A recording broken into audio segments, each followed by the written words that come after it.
Things might be a little slower, so you guys should be able to see me in there, red, orange, and yellow guy. So I'll point out, and yeah, this might hurt me tonight, but that means I'm the hottest thing inside the frame right now. Sorry, fellas, but that's how it goes. There's more hottest guy in the frame right now. But we're looking for those cold spots. The cold spots are going to be blue and black. I want them to take shape or to start moving on their own. When I say start moving on their own and taking shape, I want a head, shoulders, moving arms and legs. That's what we've caught with this guy in the past. That's hopefully what we'll capture with it again. That's the hope. Now, I love to give you guys stats about what my equipment does. I capture about 4 to 5 pieces on this guy per year that I would put my stamp of approval on, not per episode. I am not a TV show host. I am not a YouTuber. So again, I have dozens of others that are questionable, but stamp of approval, about 4 to 5 a year. That's about an average. So the cool thing for this guy is it also has a blue dot bouncing around the screen to show you the coldest spot in the frame at that particular moment. It's gonna land on windshields and signs and aluminum cans on the ground. I'm looking for 15+ degree temperature drops to be moving across the screen. It's about 78 degrees out here for us ambient, so I'm looking for 63 degrees and colder when I'm spot checking your video. So again, that's kind of the gist of how this guy's going to operate. Kendra, you got all that? Because you're gonna be the one operating it. Perfect. So that's your start and stop button. I'll go first. I was just getting to that. So here's how this one's going to work. I'm going to go over the history of this, and we're going to spread out, staying away from the vehicles as much as we possibly can. Looks like we're probably about 7 or 8 vehicles in here. People get really funny about that, so really just stay away from their cars. So welcome to a parking lot, everybody, right next to a smelly dumpster. Congratulations, you made it. I told you I'd take you guys to weird spots. I just took us to wherever there weren't any vehicles where we could all fit. So with this particular space, this is where I start withholding information on purpose. Once I go through the history, I'll give you guys impromptu questions. I try to keep this one as controlled as possible. You'll see why once I start going through the history. And then I do round robins with you guys to see what's going on with your devices, take a bunch of notes, regroup us, and then give you all of the answers afterwards to show you how it all ties together if we have anything going on at all. So what is this place? This used to be the Charles and Eliza Pinckney Mansion. So their mansion sat in the front of this space facing East Bay Street. Eliza's garden was lined up exactly with where we are with Five Church Restaurant and went all the way across. And the servant and slave quarters were in the back of the space. That's the layout. Who the hell were these people? Charles and Eliza had a son named Charles. They had a nephew named Charles. That's 3 Chucks, in case you weren't paying attention. That's exactly why we're looking for secondary clues. In the event that Rob hears the name Charles, I'm hoping that another clue is going to come through so I know how to address that specific Charles. They're all 3 different men. You guys are starting to see the point now. Now, with that, the son and the nephew, signers of the Constitution for South Carolina. That's a big deal for us, but I hate politics more than all of you combined, especially this year with us being, what, 37 days out away from the damn election. If I don't give the gentlemen their recognition, by the way, they will do it for me in a very nasty manner through a spirit box. So I just do it every night and we move on. So we're going to talk about Eliza instead. Much better story, more richer history. So Eliza marries Charles at a young age according to today's standards. I say it slowly because if you have a spirit box and you're going to be asking her how old she was when she married, do not expect numbers from the colonial days when young ladies got married at like 12 and 14. Think of today's standards because the husband was over double her age. Kind of a creepy age gap then, creepy age gap now. I'll just put that out there. And that's my honest opinion. Sometimes I put my foot in my mouth because sometimes I have that exact age group standing in front of me, like the age gap, and you're looking at me like, oh shit, yeah, it's happened. But anyway, and we record everything, so it's always a good laugh. But anyway, she married him because her father was over in England, and Dad thinks he's dying. He's trying to bring all of his kids home so he can see them one last time. And Eliza didn't believe he was dying, so she stayed put right here and got married. Well, it's 1744. You do not get married in that particular year to earn a green card. We are not a country yet. There's no such thing. She married him out of love. This is a love story, everybody. There's nothing horrific about this location. If anything, it's a place of respect. You'll see why in just a moment. Anyway, she was correct. Dad did not die right away, and instead he starts sending her gifts from England to where you're standing. One of those gifts happened to be the plant seeds of indigo. That's a plant, makes blue dye, makes your blue jeans blue. Some of you are wearing it tonight because that's what we use it for now. When she got her seeds, no idea what to do with it. Had to learn from her servants and slaves how to keep it going. It's not always hot here. Then she had to learn how to make the dye, moved it to a cash crop, got a hold of Dad overseas, told him rice plantations are going downhill in price. We're gonna make a killing with this indigo. And she was correct, because now we have an international businesswoman during colonial times before we're even a country. This is huge. So that's the boring business stuff of Eliza. Let's get into the weird shit, because that's why you guys showed up.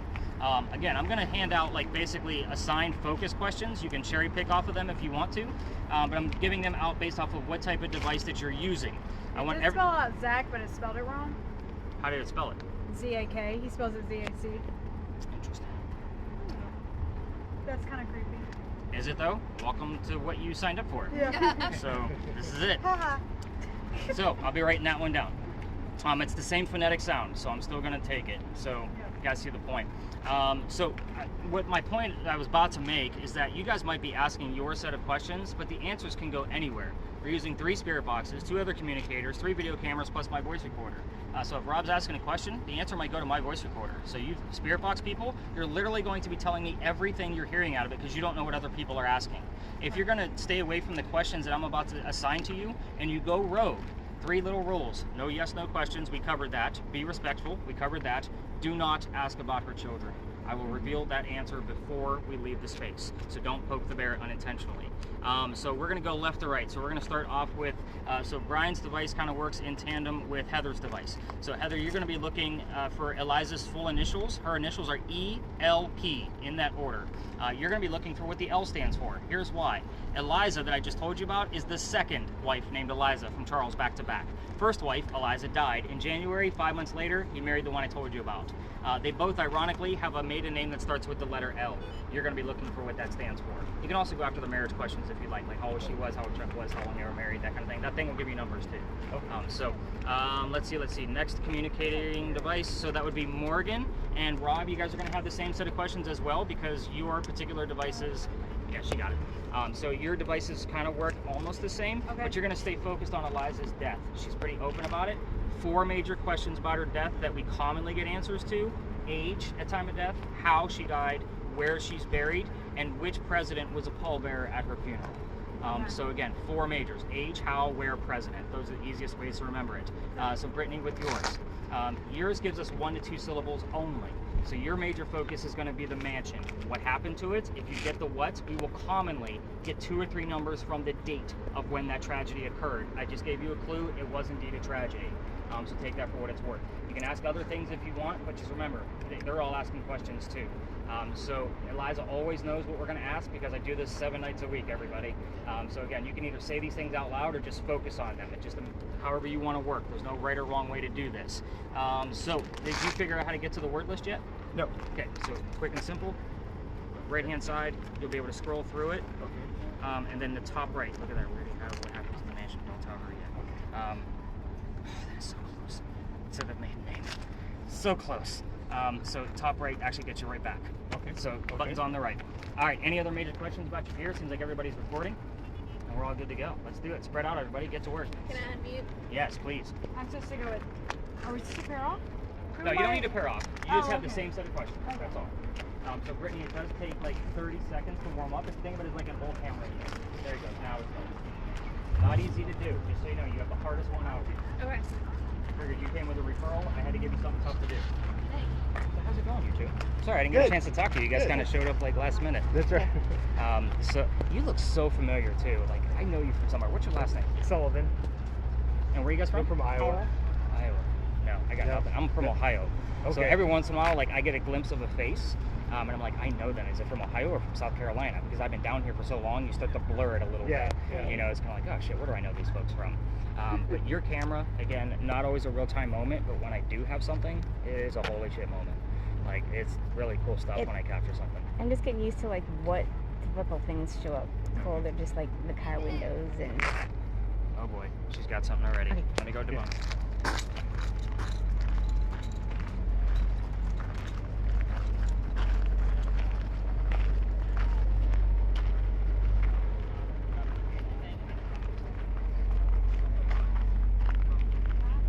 Cool. This regulation on the cars.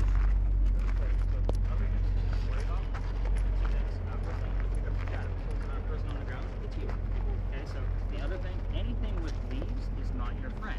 All leaves are in front of another leaf. It's always going to try to put a hangman in the tree. It's not really, and even bushes on the ground, right.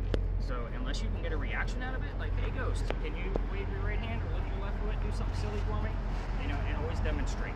That's the way you kind of get that reaction. We've had those reactions from this camera. It's the only reason why it's still on my tour.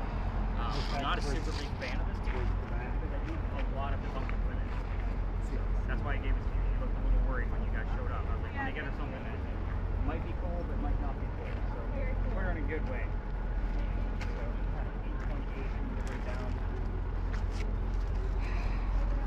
So I think I already gave you the clue that the house did burn down. Burning. Yeah. So he already has the answer. So I am a little excited. Hopefully we get the rest of the things that start to mesh together. I had to write down Zach and then 8.8. Yeah, Heather's device is super interesting because we don't ever know how it's actually going to react. It's just completely random. Huh. So 15 and K2. Writing in the dark is now on my resume. That's right. so you That's guys right. know. Yeah. You try looking back that way. Yeah. I had to keep it kind of low, otherwise I get the sky. Oh yeah, he wants to keep the sky out of it. Like the cars. What are you supposed to be looking for? Cool. Below. Like 15, at least a 15-degree difference from. I'm supposed to keep human being in view, so I had to get the temperature contrast.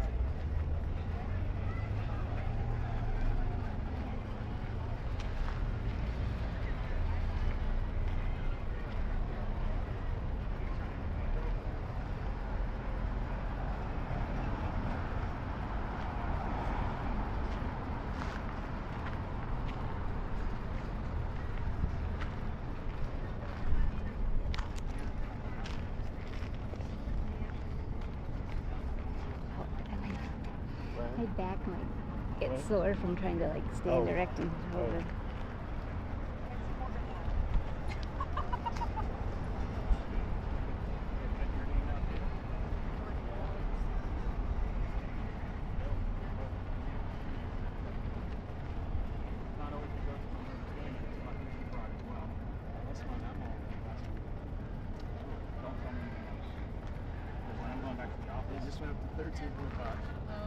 I don't want to be biased towards looking for something towards your last look. So you get all kinds of weird buzzing on there too? I'm seeing all the readings. No, it's not changing as these go through. Okay. What range are we looking at with this? So that one, I've seen it max out here. It only goes to 25. Yeah. So I mean, I've already broken it down. So I had to 15 to 20. Yellow, red.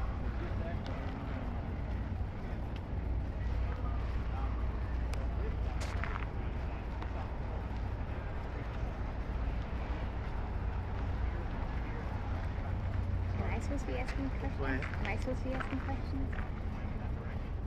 I think just looking for people. Our crews were burning, and he said lion was close to the middle name.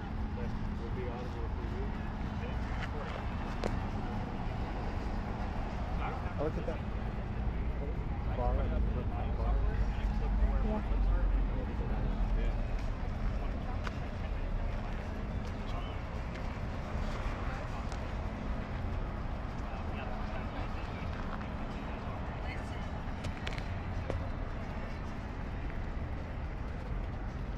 Yeah, there was voices in the first one. Oh, yeah. It was indiscernible. Like, I couldn't make it out. Still, definitely female voice and everything else. All right, need everything to lap with everything else. So that's just how this works. Make that round? Yeah, Thank you. you're welcome. Paul.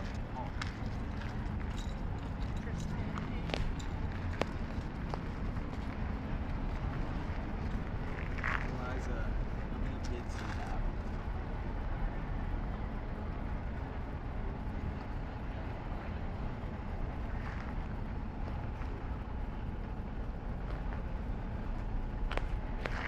Just music. No words, just. Is there anything you want to tell us? Cash that.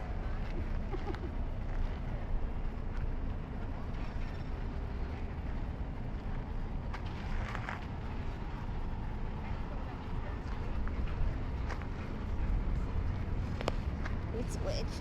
What? We switched. Yeah. Yeah. You want to hold? And then to look at the words, you press that. And then we go back. Press that. Are you asking questions? What? Are you asking questions?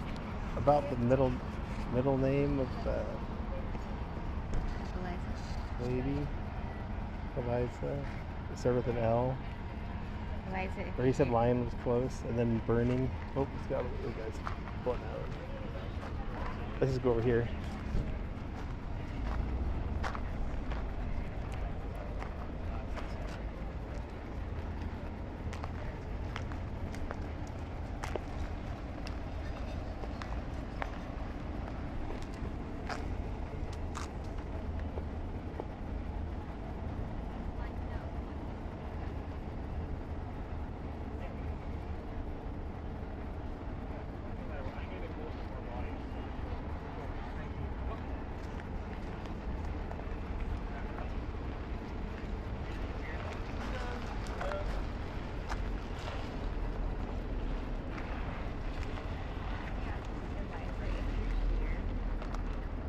What's your name?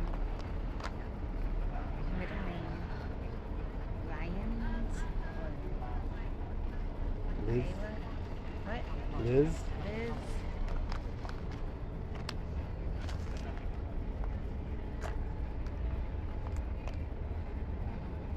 Some form of Elizabeth?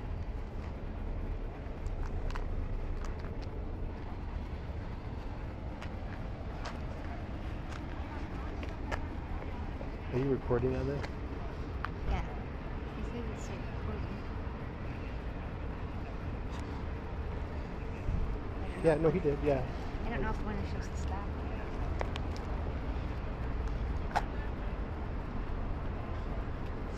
What was burning? That's how she died?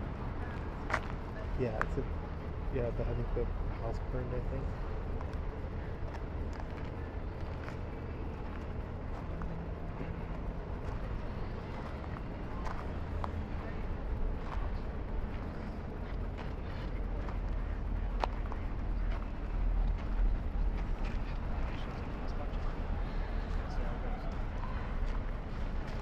Brian, I see you guys swapped, so Yeah. deal.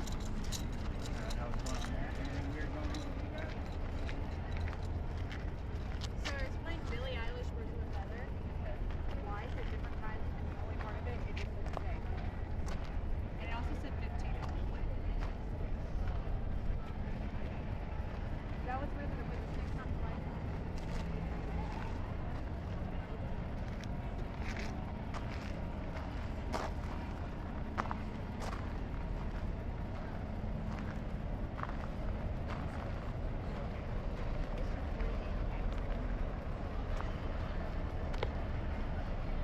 No, this records the words.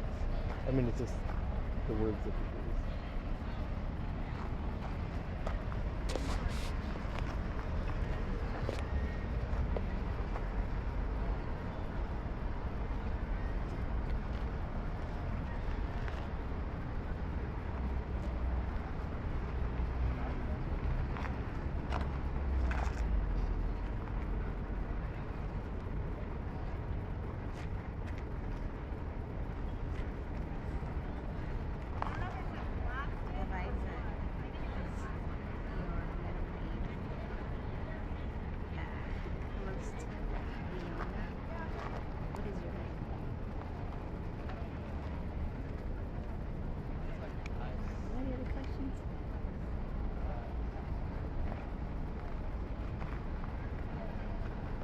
I think what happened was like it was burning, like the house burned.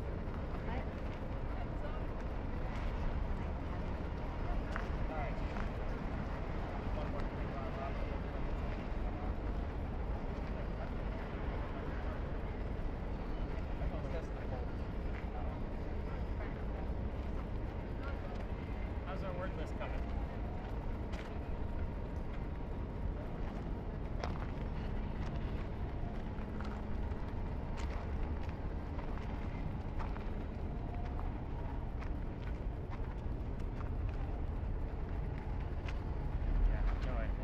So far, the only one is that it's the only one that's irrelevant. So, Now, what is this picking up again? so it's listening to radio stations just like the Spirit Box people. It just, if it recognizes a word, it puts it on the screen. So it's got a 9100 word bank in there. So if something weird shows up out of that word bank that it recognizes, it just automatically puts it up there. You might see some red aesthetics, like it's going to growl and does stupid shit that we don't need. again, I just like the word bank out of it because it's so large. Most of the other apps like this have about a 500 word bank. That's it. That's why this one's recommended.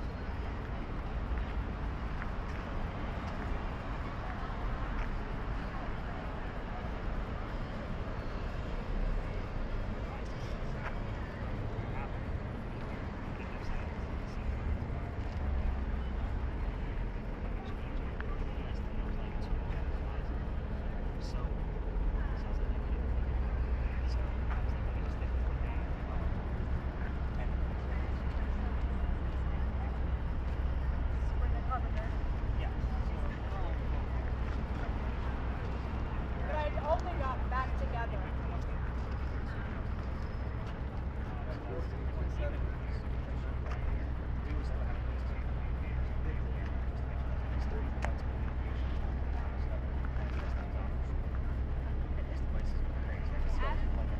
We got 15 over here. 15?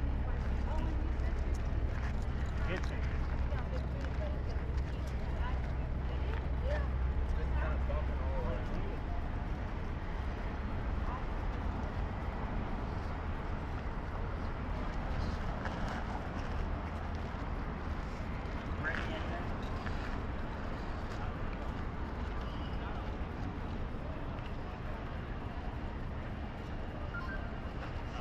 All right, everybody, let's kind of regroup back to where we started. There's really not a whole lot going on here tonight.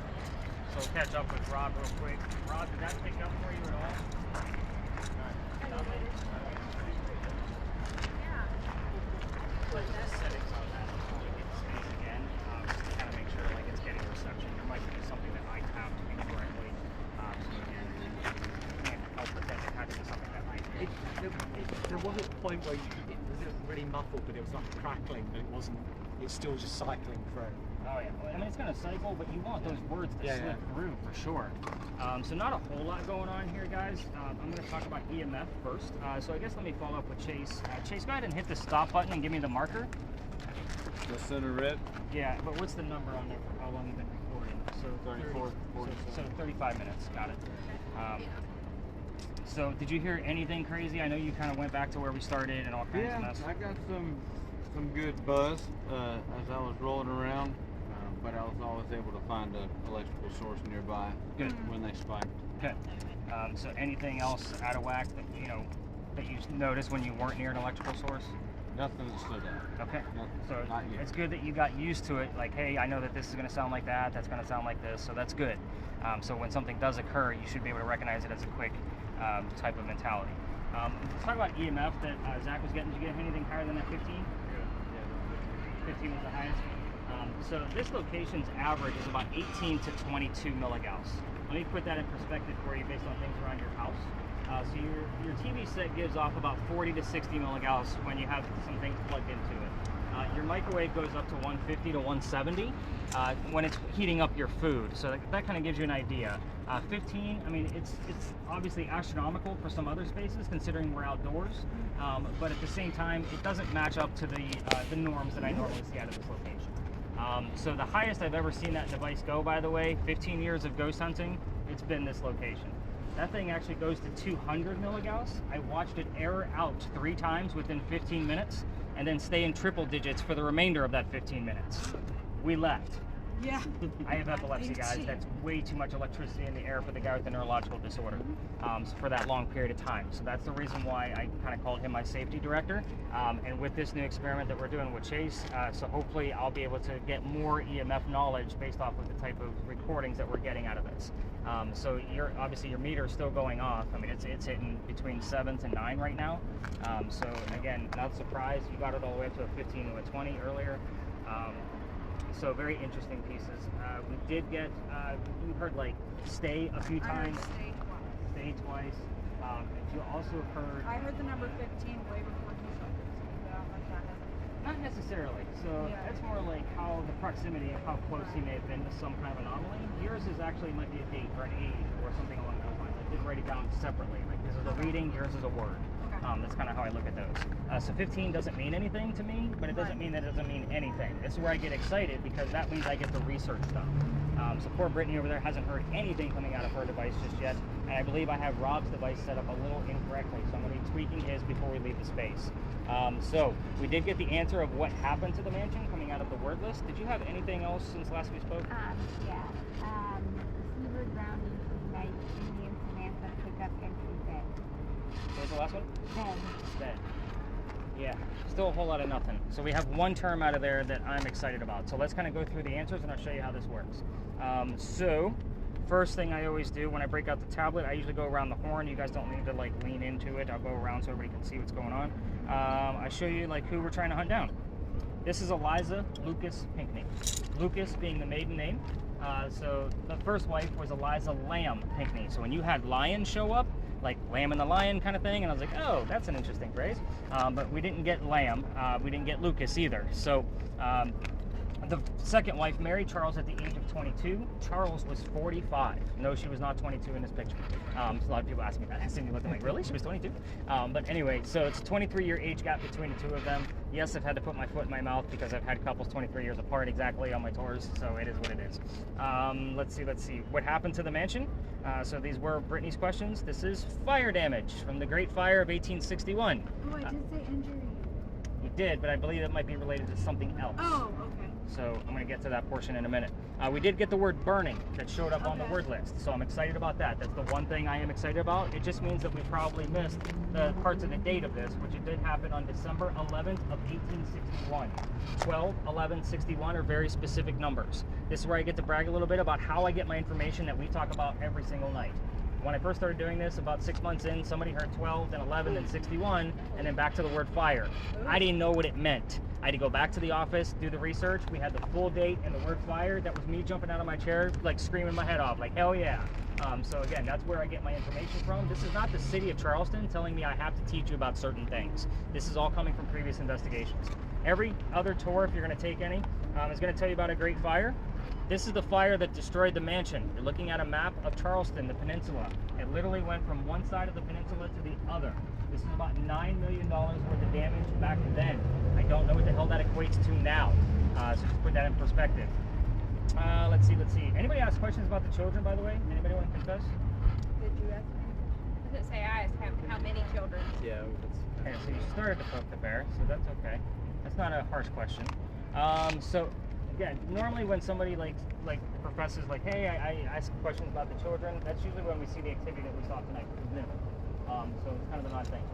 But anyway, so there were 4 children, just to answer your question. I'm going to go over them very briefly, just so you know what I'm looking at when I get back to the office. Charles, you already know about, signer of the Constitution. Next, Thomas fought in the Revolutionary War battle. He was shot. There's your injury, and what was the other word that you heard? I heard Blasted. Blasted, yeah. Shot in his left leg and captured by the British during that Battle of Camden. So when he was released by the British, he was left on a cane and a limp for the rest of his days. So that's usually the things that we'll get wrapped around Thomas. I'll be more impressed if the word Thomas is in your recording as well, or if it shows up before we leave the space. So the next child is the reason why I don't give the questions to strangers. With our modern day language, you will unintentionally poke the bear about this specific child. His name was George, but he was born and passed in the month of June of 1747. So we don't know how old he was. His death certificate only says June of 1747 in both the birth and death columns. So can we put that on mute? Just because I'm like, what did we hear? What did we hear? Yeah. I'm going to take a guess and say he was at least 2 weeks old because he has a name. You wouldn't name a child back then unless they were christened or baptized. And I'm guessing the church may have rushed the paperwork so he can die with some dignity. I did recently find a document from some UK archives where it actually has dates for his birth and death. They say June 14th for birth, June 29th for death. That's 15 days. So I would say that my assessment is pretty fair. He also does not have a headstone. He does not have a grave. You should think about that for a minute. What happened to him if he was actually born? The church may have allowed the family to mummify him and keep him in a tomb right here in the home, waiting for mom to pass away so he could be buried with her. It's kind of a creepy and endearing thought, depending on how you look at it. It's going to get more weird when I tell you about Eliza's death. One more child. I don't talk about her much because we don't hear from her much. Her name is Harriet. She's the only daughter. She marries Daniel Horry. If you're not familiar with our coast here in South Carolina, Horry County is where Myrtle Beach is. That's 2.5 hours north of here. Wouldn't have been a 2.5 hour car ride for Eliza. There's no cars. So lots of letter writing goes into play here. If we hear from Harriet, we'll also get terms like quill, ink, paper, published. Those kinds of terms will pop up when we've seen her. So again, it's been about 2 years. Moving on to the big question, her death. So she was 70 years old when she passed away. First off, I'll point out, again, that's a long time for somebody to be alive back in the 1700s. People didn't live that long. She was going to Philadelphia getting treatment for whatever they thought that she had, and it turned out to be breast cancer. We didn't know what the hell that was in 1793, the year that she passed away. We're going based off her medical records. So she died in Philadelphia. That means she's buried in Philadelphia, raising two questions in the back of your brain. First one is baby George, I'm hoping. If my theory is true, they're going to move his tomb from here all the way to Philadelphia by horse and carriage. You guys all remember Oregon Trail. I got that age group in front of me. Somebody's going to die of dysentery along that trip because it's going to be at least 3 weeks long to get from here to there. Second question in the back of your brain is, if she's up there, what the hell are we doing down here in the middle of an old smelly parking lot next to a dumpster?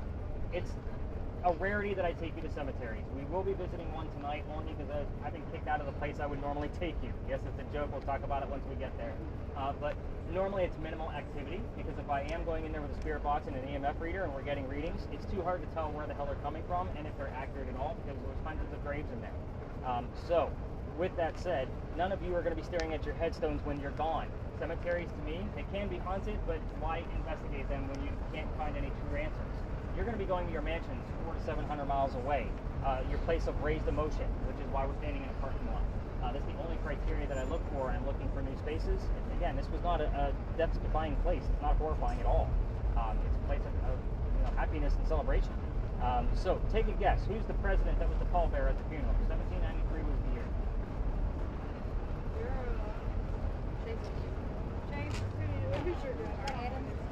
Adams is a good guess. What else do we have? Adams was both of them in that realm. Yep, correct. But it's not the correct answer. I don't have. I'm glad you guys can't answer. Let me explain.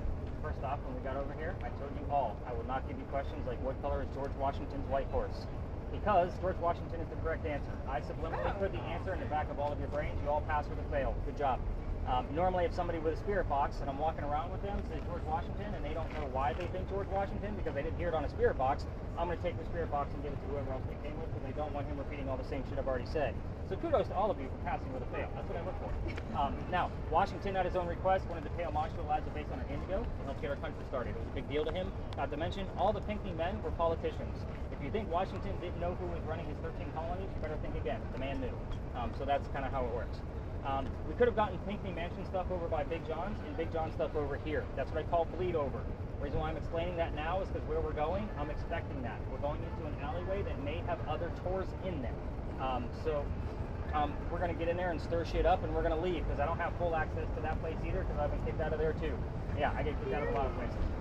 So when we get there, cameras, you'll start your cameras once we get into the alley, but keep them nice and low. Other tours might be in there. They didn't pay to get filmed like you guys did. So with yours, Angelica, you're holding it exactly. What have you heard along the way? I got right now 3 times. Right now, 3 times. I got Ben's through.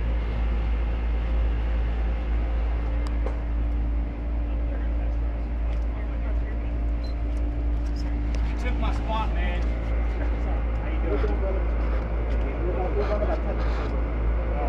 I don't pay attention to time.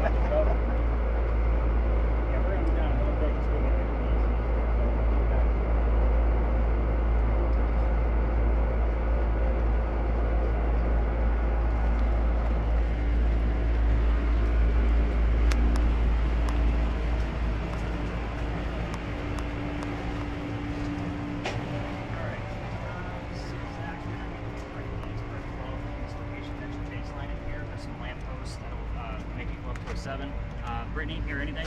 No. That was when we were walking. Like on the way in here? Like how close were we to here? Like walking down by the building. You want to know why that's relevant? It's not part of the story, so I can reveal it right away. I just. Well, I'm going to tell you why you heard it. The ghost I'm about to tell you about died at the age of 22. Ew. This is what you signed up for. I did. I loved it. But she's grossed out. So cameras, you're not going to want to always keep them directed at us in a group because we're going to stay huddled like this for the entire duration that we're here. Try to point your cameras one way or the other going down the alley. If other tours come in, just lower your camera, point it at your feet. We will understand the bad footage. So you guys got the point. So everybody's recording. I can never tell with the thermal. You have a square for a record button and not a full circle? Yeah. Okay, just want to make sure. All right, anybody else? Word list, how we do on there, Kendra?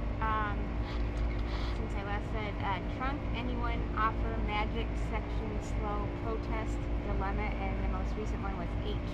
Just letter H. Like just a letter H? What else stands out to me there is magic trunk. Like, that is weird.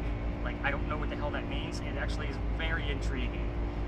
So I'm going to dive into that one pretty hardcore, but I know what the H means. It's actually our next story, and we're actually closer to it of where we are now because that particular person is on the other side of this wall. We just can't access it from here. We got to go up and around so we can actually see what's going on there. So here's what's going to happen here. I'm going to cover and stir shit up like I said, and then we're going to bolt out of here. We'll go up and around the corner. So we will be taking Paul's camera, and we're going to be doing an experiment up there because that'll be our first apparition that we're going to be dealing with. It's died. Died. Perfect. So yeah, we're going to get you a new battery because I keep them on me. So we're going to let these ladies pass through. So let me swipe your camera from you. The light's still good, so that's good. Hi, ladies. Hi, sorry. Come on through. Sorry. Don't apologize. So are the alleys. Well, you know. So this is Philadelphia Alley now. It used to be called Duelers Alley. This is where some of the duels used to occur for the city of Charleston. So I say some of the duels because dueling was illegal in the 1700s. They had to find hiding spots. This just happened to be one of those hiding spots. So we all tell the same story. All 300 ghost stories come down here, guys. I'm surprised we're the only ones down here right now. I was going to take this out of my route, but this guy actually follows me around because we will be near a place of raised emotion for him for the rest of the evening. So there you go, right back to you. Thank you. Trying to put it back on night vision. So with this location, I'm going to give you a few extra details just because you're ghost hunting. You're not on a campfire and cheesy marshmallow kind of ghost tour like what we just passed, so let's get into it. A doctor moves down here from Rhode Island. His name is Dr. Joseph Brown Ladd. By the way, so with yours, Heather, you're going to be looking for the initials RI for Rhode Island. Okay. So that's part of one of the major things. But the rest of you that are listening to your spirit boxes right now, if you hear the song Brown Eyed Girl come through, it is not coincidence. It is part of the doctor's name. It happens all the time. Anyway, Dr. Ladd moves here because he's supposed to get married to his fiancée, Amanda. Amanda just inherited a lot of money from her dead parents. And she has an attorney helping her out with all of this cash flow that she just got. And the attorney thinks that Dr. Ladd is just after her money. So he tells Amanda, get rid of the doctor. So he comes down here to Charleston to prove that he's not after the money. He's going to start his medical practice here. On his way into town, he had a coachman that set him up to be robbed and killed. It's like having a really bad Uber driver in today's world. So somebody was walking by, seeing what was about to happen, and that person walking by was named Ralph Isaacs. Do those initials sound familiar to you, Heather?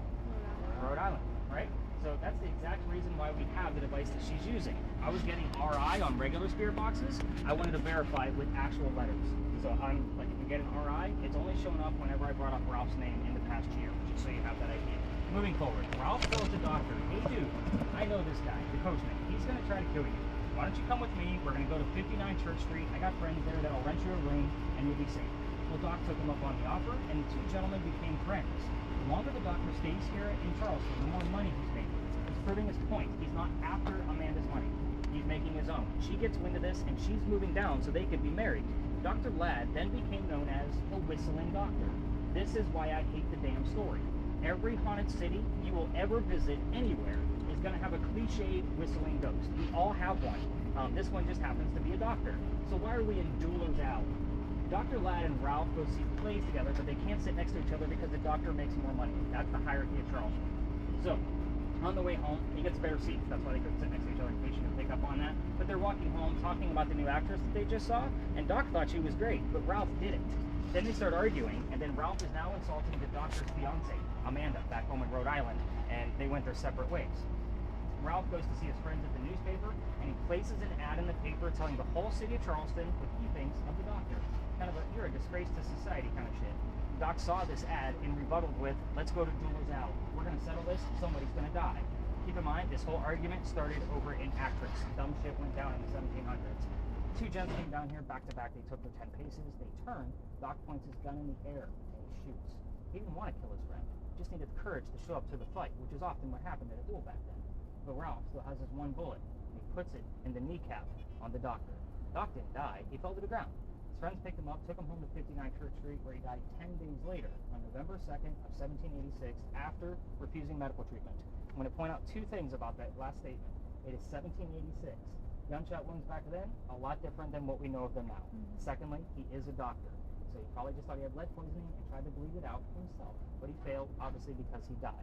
Now, every ghost tour, all 300 of them that come down here, tell their guests to listen for the whistles. We have 3 cameras running right now, plus my voice recorder. If we're going to get a disembodied whistle, it's going to come up on one of those 4 devices. However, spirit boxes, like these 2 right here, I can't tell you how many times during my spot check that I've come across the whistling part of a song and then Doctor from the commercial immediately after. When I do my spot checks, I'm not looking for anything. I listen to minute 1, 5, 10, 15, 20, seeing the pattern. So I'm not looking or being biased towards listening to anything. Then I look at the list as a whole and say, oh, we were here at this time, that's relevant. We were here at this time, that's relevant. The rest of it is just random weird notes, hopefully relevant to one of you guys. That's how I do the notes. So the whistling part is very interesting. If you're going to try this on your own and walk all the way through the alley without me, because I can't take you all the way through because I've been bleeded out, we're going to get to that. Use your voice recorders from your phone. Just remember, every local knows the damn story. Anybody walking up and down Cumberland or Queen Street, we all throw a whistle down the alley. All of us do it. So let's talk about how I got booted out of here. This is the fun part of the story. Some of you are grinning. I can see it in the dark. So the alley didn't go all the way through this way. There was a wall up there. The reason why I like to stop at this gate because it's literally like the halfway point from the gate to the street. But the wall was there because this used to be called Cow Alley. This is where they kept all the livestock for the city of Charleston. So they started down there by Queen, worked their way this way over the years. The reason I'm telling you this is because those bricks down at the other end are older than the ones you're standing on. Those are sun-dried bricks from slave children down there. There's a full handprint from a slave child in one of those bricks and fingerprint swipes in others. I used to take my groups down there to show them the brick for a history lesson. There's nothing paranormal about that brick. You already know how I feel about cemeteries. That kid is not staring at that brick in the afterlife. So, November 26, 2020, I took my entire group down there after telling them about the brick, and they all stopped and huddled around the damn brick, waiting for something to happen. I'm trying to shoo them along. I know nothing's going to happen, and it's also because we're standing outside the dining room window of the beautiful mansion at the end of the alley. I'm trying to be respectful. I didn't realize we were out of bounds for tours at that time of night. The new owner of that mansion came out screaming his head off at me. My daughter, who was on the tour that night, she's about 14 at the time, thought it was hysterical. She's laughing, like almost on the ground laughing. But anyway, so we just moved on and got away from him. The next day was Thanksgiving. I don't tour on holidays simply because I worked in upper management for Walmart before I started doing this, and you guys like to fight over towels on Thanksgiving, and you started me for life. So I don't do holidays at all. So the next day was the 28th. I called my partner that I had at the time, and I told him what happened so I could figure out what to do next. I was still new on this. So he started laughing just like my daughter, and he said, dude, you got to reroute your group. You can't go down that far. It's residential. So when I told my group that night, it's Black Friday, and I'm sold out again. I don't believe in the next story because I've never had anything happen with my equipment over there, and I'm into vampires, not pirates. Now, normally I would tell you a pirate story next, but I've been kicked out of there too. So I'll explain what we're doing next instead. But before we left, somebody with a spirit box heard the name Anne. I didn't tell them which pirate we were going to be going after. Anne Bonny, the famous female pirate. So I was like, okay, maybe we got something. I took them around the corner. I told them what I knew about piracy in Charleston, which wasn't much because I only had a few hours to do some quick reading. But somebody else with a spirit box heard the number 300 come out of theirs when we got over there. I didn't know what it meant. I wrote it down. I did the research. We were there November 28th of 2020. Anne Bonny's trial for piracy was November 28th of 1720. We were there on the exact 300th anniversary of her pirate trial. Now, this is the reaction I normally get from you guys. I was actually quite pissed off. Let me explain. I have a master's degree in creative writing and several bachelor degrees in other forms of writing. Whenever I'm researching anything, I like facts and data. Pirate stories come from pirate lore. Pirate lore was written 100 years after the golden age of piracy. So Blackbeard and Anne Bonny, 100 years later, they wrote books about it. That's kind of how this goes. So whenever you guys found something over there and I needed to research it, it was like reading like encyclopedias. And then I'm watching documentaries, I'm playing video games on pirates. Like I'm probably a pirate expert at this point, but I can't tell the story anymore. So it's very interesting. Like we still get a little bit of trickle over. I'll let you know if any of that happens. But what we're going to be doing is we're going to be looking for this apparition, like I said, with Paul's camera. And then I want the other 2 cameras to do the exact same thing, same shot. So in the event he finds something on that camera, I want to see how the other 2 cameras reacted to it.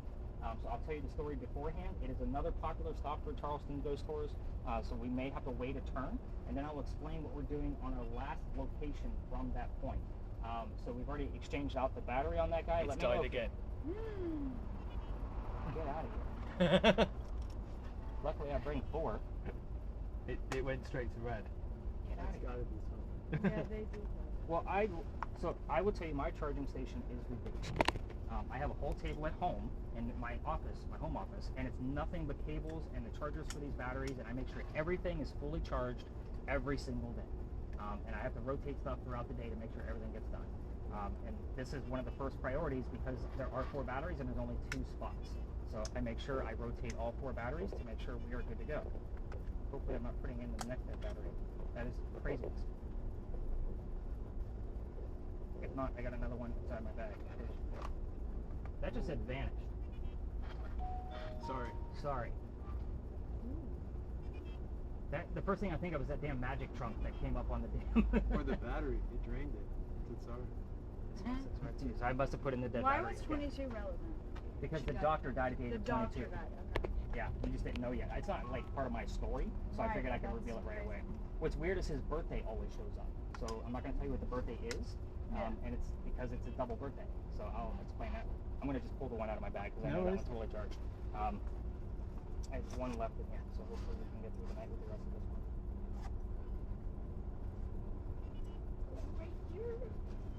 Vanished, and sorry. What did that say now? Yeah, vanished and sorry. Anything else?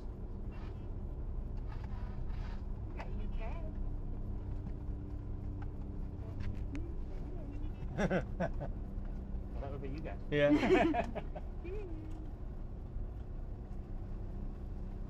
That's really weird. That is kind No, of weird. I just got, which is even weirder, Doris, which is one of my grandmothers.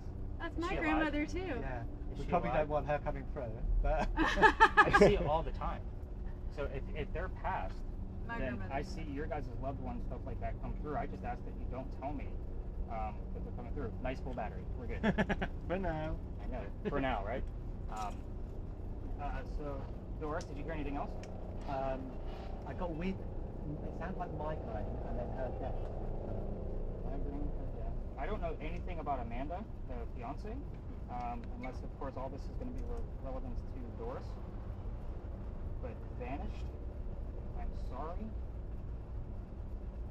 For death. Migraine. Anything else, Morgan? Did you get anything? No, I haven't had it on. Okay, and that's okay. Doris could be relevant, quite sorry. I don't know, but our grandmother's name is also Doris, but she's alive. She's alive. Okay. When all this was happening, I got Anything else since we've been here? Anything new? index film, whip, weather, kid, week, lead, 10, normal.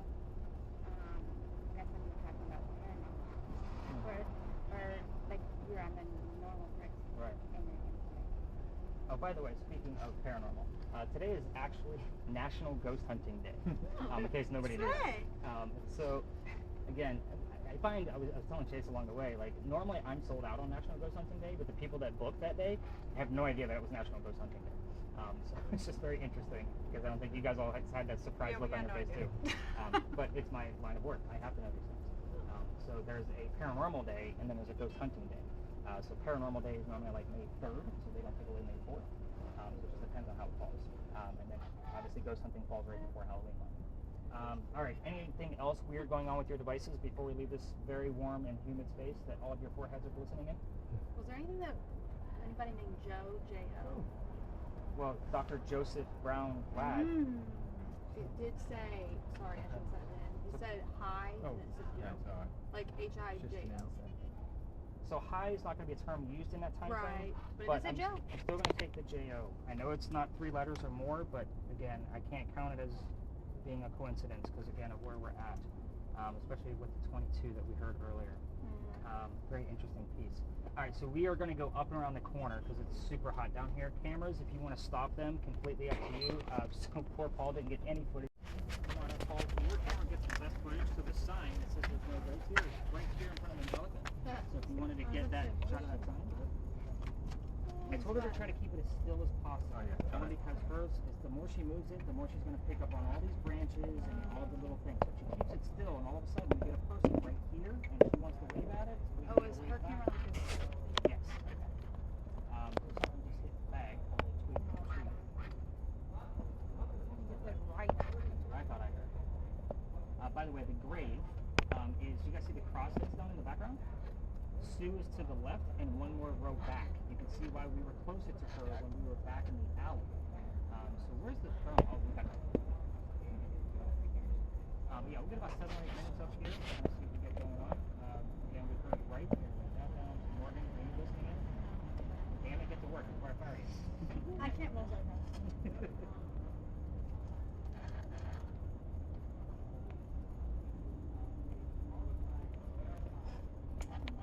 There's light on there. Paul, you got 2 bars on the top light. So there's like a blue dot up there on the actual light. Oh yeah.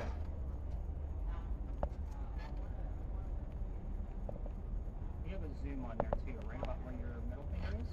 The button that goes horizontally on the top of the camera, and zoom in and out.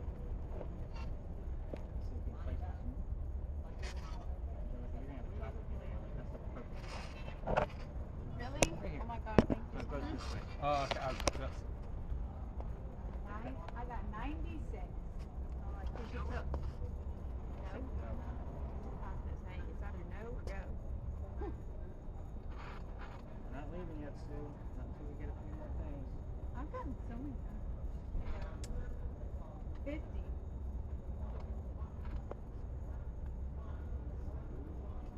Kendra, you got anything? See you toggling. My free pass and staff.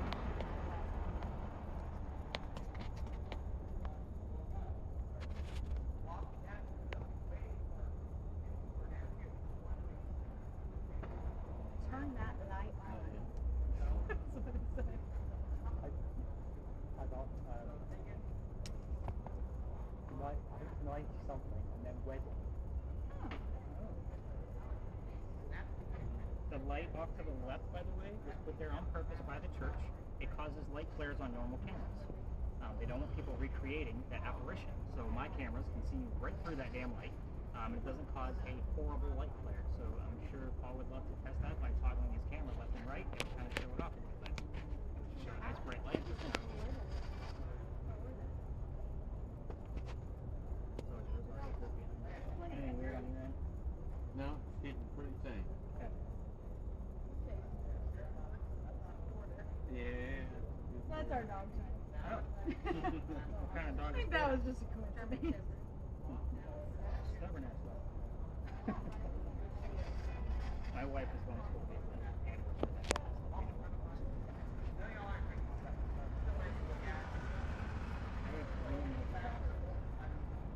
Three wieners. 3 mini wieners. Go ahead and let the jokes come along. What's the timers look like on your cameras, guys? Only because we do have another tour.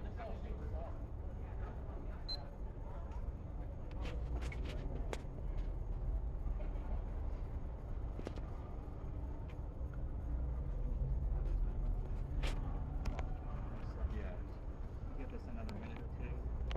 Yep. So Brian, did you have anything going on with your camera? You've been pretty quiet No. down here, dude. No, just getting my recording. You've been pretty quiet all night. That's right. You gotta keep turning around and make sure you're still That's right.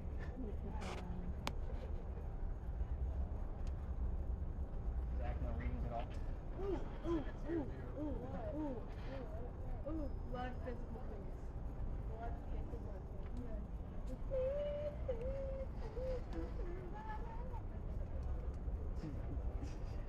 That was good. Yeah, Sabrina Computer. Very communicative. Alright, let's cut the cameras. We're gonna get out of this way. So we got like a pirate story back by where that tour was taking place. And we would spread out. And one of the lovers of Anne Bonny was, oh my god, Calico Jack, who was the guy who dubbed the flag for the Jolly Roger. So we would get the name Roger over there all the time, but we would also get like skull, sword, something along the lines to really tie it together. So that's where I get excited about the name Roger. It's not something you would normally hear. It's not a common name these days. So fire was heard. I'm just going to put multiple times. William, Rush, Peace. William, you said you got that by the cemetery as well? Yes, and then I got Ray, like right when we started talking. Then anything else that you would like? No, only stuff that relates back to what we said about earlier about the dates. The name Doris, and I don't think we need to have that because it's rather something I think your grandma was trying to that this is the one person I say I wouldn't want coming through. Yeah. And what makes it even more strange and makes me feel like something messing is it said fairy as well, which is again really relevant to me. My grandmother is Queen Doris. My mum died at 34, she was 24, yeah, and she died on death, which is really weird. That is weird. But I really don't think it's. I know, I think it is, but I don't think it's full like. I don't see how any relevance to my group. We never talked. So. Still good. Yeah. Like to, still very interesting. We're writing it all down. So That is possible. Oh yeah, all the time. This is going to be your VR headset. By the way, when I hand you guys all this equipment that we're going to be using, I'm going to take everybody away over there to teach them the history. Don't put anything on. Okay. Because if I blindfold a bunch of beautiful women on a bench and walk away, it never looks good. So Yeah, that's you guys get the point. Yeah. So I'm going to hand you to your blindfolds, and obviously they're origami projects, so good luck with those. By the way, in case anybody was wondering, you can buy blindfolds in bulk on the 50 Shades of Grey tab on Amazon. By the way, there's no such thing. That was a joke. So one for you. I don't want them back. They are disposable. There's garbage cans on your way out. Souvenir. Yeah, exactly. A sweaty blindfold mask. By the way, they'll open all the way up. They will not wrap around your head. So there's the puzzle piece that you guys will need to figure out. You guys sit here and become besties for 5 minutes. I'm going to take everybody else away, and we'll be back and give you guys a few tips and tricks of what to expect out of this. That's not the way to go. Have fun. All right, everybody, let's go this way. Oh, here we go.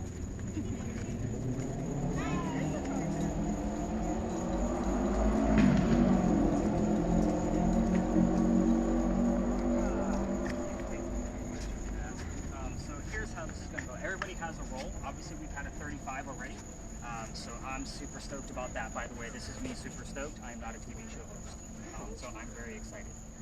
The two bigger cameras. So Angelica and Brian, you guys can basically do like 360s around. But with yours, Paul, I want you to definitely stay focused on them just because they're not going to feel the story. And that gives us the best footage. Obviously, if I'm not getting any answers out of Rob and Morgan, they might come out of your two devices. So if you get something that's spelled out or a new word, just say the word. So if you guys get the need to ask a question to the specific ghost, by all means, you can interrupt me and ask that question. Just be respectful. Here's why we're here. First time I came in here, I only had 2 people. It was November because I always look for a new space right after Halloween. I still was you. Obviously, you guys see the point on that. And the young lady with the spirit box told her, just tell me what you're fearing because I'm going to do the full release. So he heard the name Henry in the year 1828. Very specific things. I was using the word list that night because I already told you I use gear when we have smaller groups. I had the name Tim on there. So the bus behind me is Henry Timrod. He was born in 1828. It was a hot damn. There's my ghost. Here's his story. So he's sick through most of his life, and he's a writer. So being born in 1828, he is old enough to go fight in the Civil War, 1860s. So he goes out to the battlefield, but his comrades realized he was too sick to fight. So they sent his ass home, knowing he was a writer, and said, go be the voice of the war. Go tell people what's going on out here. So he came home to Charleston and started writing poetry. And it started doing pretty well. He's publishing it, and everybody's loving it because it's very important stuff they need to know. He became known as a laureate of the Confederacy. That's a big title in the English writing world, in case you're not familiar with that. Anyway, he has a son by his wife, Katie. The son's name is Willie. So when she said that she heard the name William, I wanted to know where.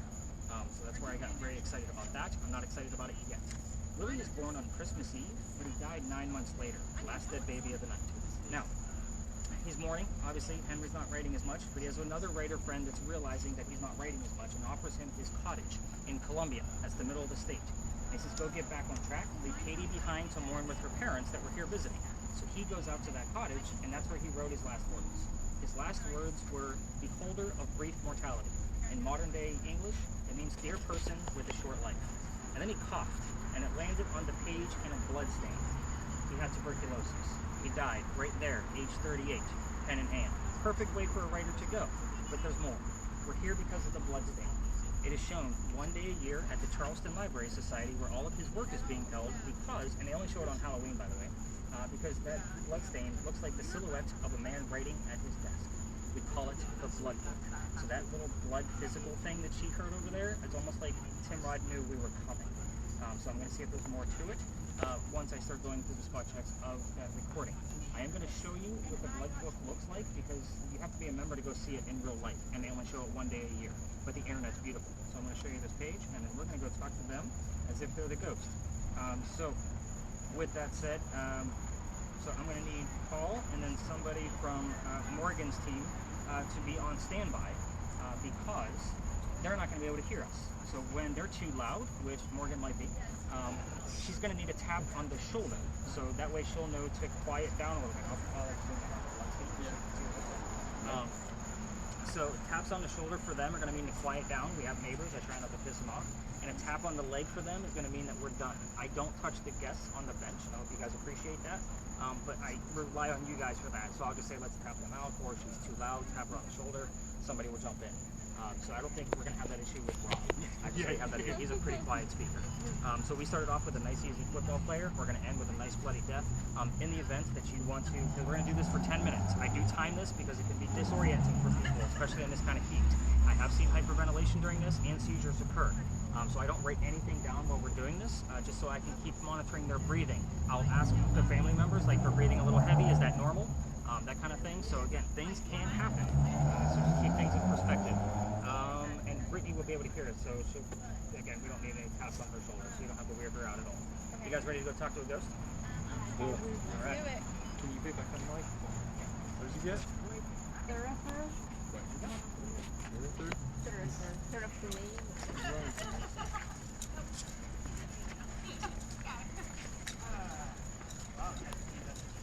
Yeah, we did. Yes. Mine does. I have a pee. So I was trying to be a gentleman. Let me see your mask. You can leave it like that. Yeah, mine Here. slays. So here's what it's supposed to look like. Take that thing off. It's supposed to rip right here because I figured I'm going to have ladies on the bench. I don't want to mess up your hair. These go over your ears, and then the headphones go over top to hold it into place. So there's that back here. So don't put anything back on yet. There's a couple of things you need to know.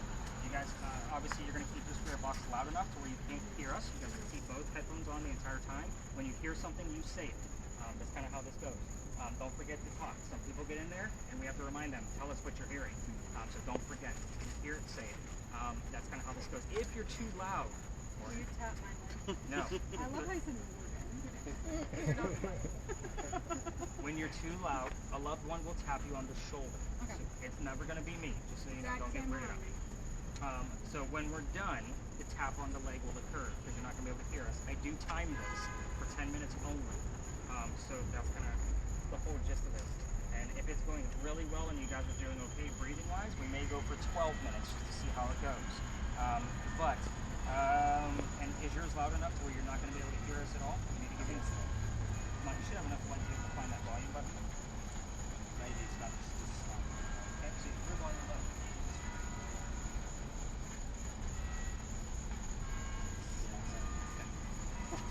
So blindfold up, headphones. I'll start the timer now at my watch when it's the same. So it's 11 o'clock on the dot.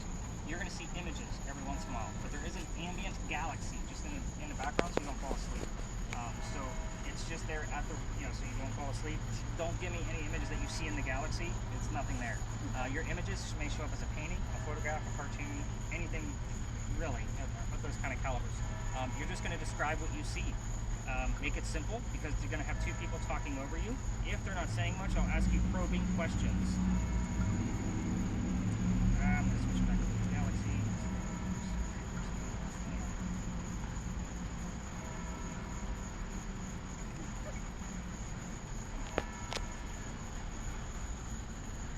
Have you ever done virtual reality before? Only when my kids let me use their device that I paid for. So this is not going to be the Jurassic Park eating your face off kind of stuff. So So it's just going to be like 2D, just feels a little funny in there. When you get in there, just look straight ahead. It will line up, and that's your focus button right there. It goes to the side. Okay. We'll start off with 1101. So, what color is a blue banana? Perfect. Can't hear me.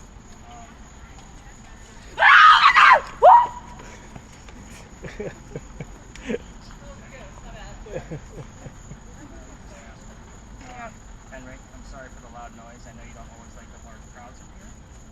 So let's start off and make things nice and simple. Can you tell us about your job or what you did for a living? I got Jesus.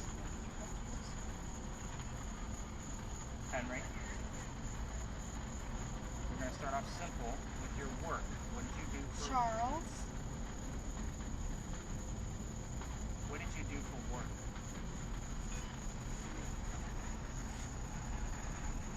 D. Allen. Henry, if Dr. Ladd is here, he knows to use his code word. By the way, everybody needs to know that that code word is purple. It's not a common word they get on the radio, but they say it. Jesus again. Oh, that's what it is.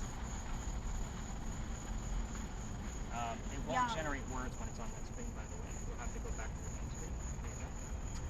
Young. Henry, back to your work, please. Let's do it. And Jesus again. Henry, don't know where all the religious times are coming from. It's not something that normally occurs. I see an older woman like laughing, like smiling, happy, Okay. Time error? like a picture. Can you put a time error on that picture? So, I mean, can you tell us what time era it's from? I would definitely say probably 1800s. It's definitely older. Henry? Almost looks like a nun. Like she's got some sort of head scarf on. Okay. Lots of religious phrases. I'm trying. Henry, you gotta try harder. Transverse frequencies, you got 2 people to send through. Let the blue box for you. Got a light, and it looks like a bell on a desk. Anything else on that desk? No, I don't see anything else. It looks like a, Come back. yeah, it looks like a bell. So what's interesting about that bell is a common question when the church bells go off in St. Michael's. I always ask, what sound did we just hear? Because we've seen it on everything besides the images. That's the first time we've actually had bells show up. Even though I didn't even ask the question tonight. The So first. first time. Is this? It's Probably picking not. up the outline of, see where it's Yeah. curving it? You do? Henry, push harder. Get your foot, What's Thompson? push through, and talk about your work. Let's stay focused on your work.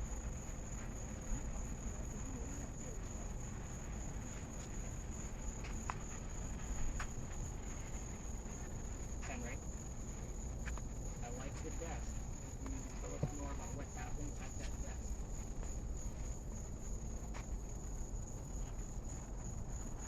Henry, any words?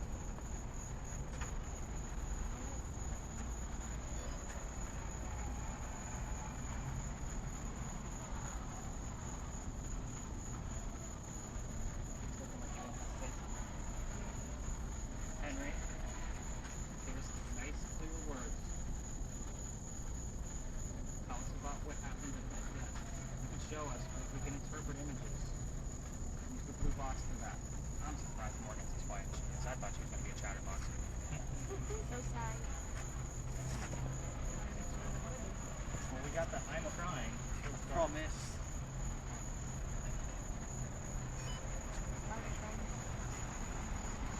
I need really loud. Henry, if somebody else is here, you need to let us know. 2. Who else is here? Did we already get the name? Stand up and fight. Let's not. Henry, was the name already said of who else might be here?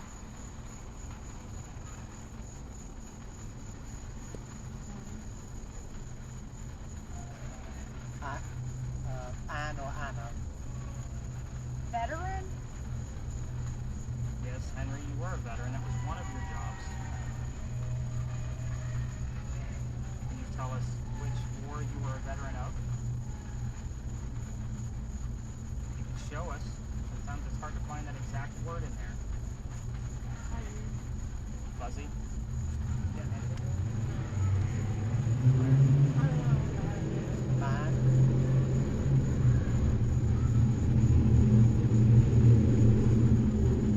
Henry, we're running out of time. I would like to have some more images. Can you show us the word that you were a veteran of? Or Brittany doesn't want to fall asleep in there. Was that like an insult? Oh. Henry, come with respect.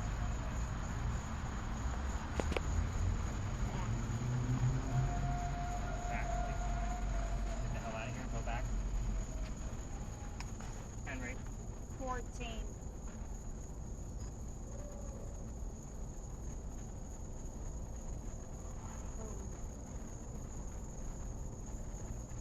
Henry, let's go back to the work. Don't fall. What?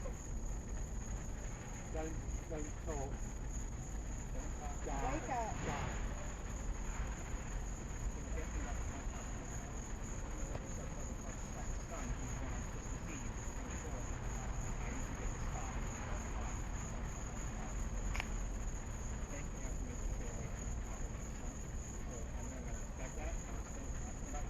Are you worthy?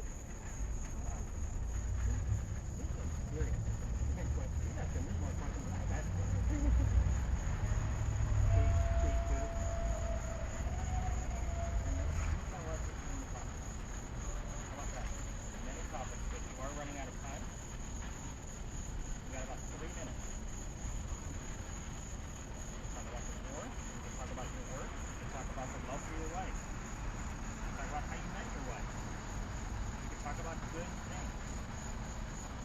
Happy thoughts from your very short life.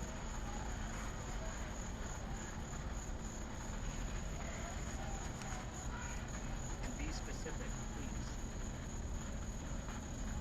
Stop. We're not stopping yet. 3 minutes to go. Any other numbers? Yeah. Yeah, I'll have you and Chase take a lap when we're done. Stop. Henry, I'm not stopping. You know what your code word is to tell us to truly stop. Code word is okay? I love you. Wow, that's serious. 5. Henry, it's the anniversary of your death coming up. 7. 5. Henry, the anniversary of your death is coming up. Can you tell us what that Vic. number? I Victory? see a man, and it looks like an art project. Maybe there's boys were dancing or something. Yes. It looks like some sort of statue. My dad? Winner. They were dancing. Time frame on that? The guy looked like modern age. He's got a beard. But it looks like a sculpture, but it looks like almost like a bald face. Henry, we are running out of time. I'm going to ask you a question that no one asked. That reminded me. Can you tell us what kind of facial hair you have? Scared.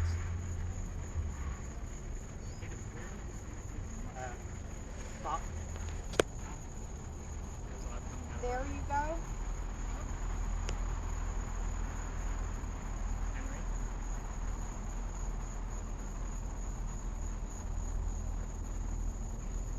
Henry, I've asked a direct question about The death of. facial hair. That's funny. Can you tell us about your facial hair? What kind of nose do you have?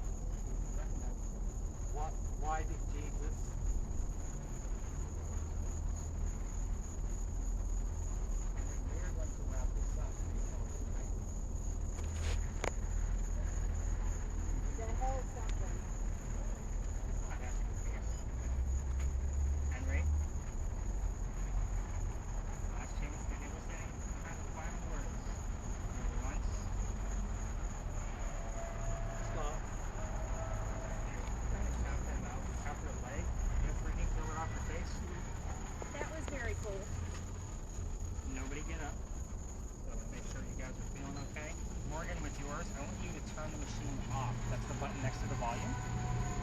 So that way we know that the last 10 minutes came from this session. It's right next to the volume. You just click it in the opposite direction. Got it. Yep. There you go. Let's take a look at these crazy images we got. Yeah, so say that.